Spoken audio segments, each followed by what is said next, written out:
Et là, ça se passe en Côte d'Ivoire, oui, c'est le cas du docteur Goran. C'est pas normal cette affaire. Le docteur Goran d'Israël est détenu depuis 8 mois à la Maca, dans des conditions inadmissibles. C'est-à-dire que son dossier n'est pas présenté devant le juge depuis. Or, il réclame qu'on présente son dossier. Il a tous les éléments. Vous savez pourquoi il est en prison. Au-delà de ses engagements politiques, on connaît son engagement social. Oui, sur la cause des Bidjans. Des Bidjans, l'engagement et tout. La cause des Bidjans, nous avons suffisamment exposé ça ici. C'est-à-dire un peuple qui a été dépossédé de tout son patrimoine par la France, la Côte d'Ivoire. Et alors on nous parle des Français, Bolloré, le roi du Maroc, et une partie de l'élite qui dirige la Côte d'Ivoire se sont partagés le patrimoine des Bidjans. Un patrimoine qui est estimé à plus de 1000 milliards de francs. Patrimoine des Bidjans. Partagé. L'Abidjan, quand on dit plateau, Abidjan, c'est le peuple Abidjan.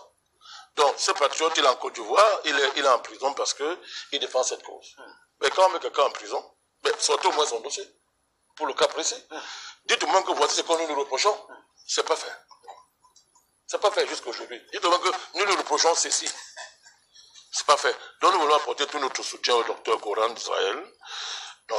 Il n'a posé aucun acte illégal en Côte d'Ivoire. Il n'a pas violé la loi en Côte d'Ivoire.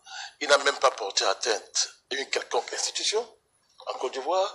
Tout ce qu'il fait, c'est de défendre la cause d'Abidjan, qui est une cause que personne ne peut discuter en Côte d'Ivoire. Donc nous lui apportons tout notre soutien et nous interpellons toute la communauté, n'est-ce pas, non seulement ivoirienne, la communauté, la diaspora et tous ceux, n'est-ce pas, qui s'intéressent aux droits des peuples traditionnels, aux droits il y a des ONG, des vraies ONG internationales que nous connaissons comme Survival, qui fait un travail extraordinaire pour la défense des groupes comme Bidjan, n'est-ce pas, de prendre ce cas en charge et de lui apporter tout le soutien nécessaire.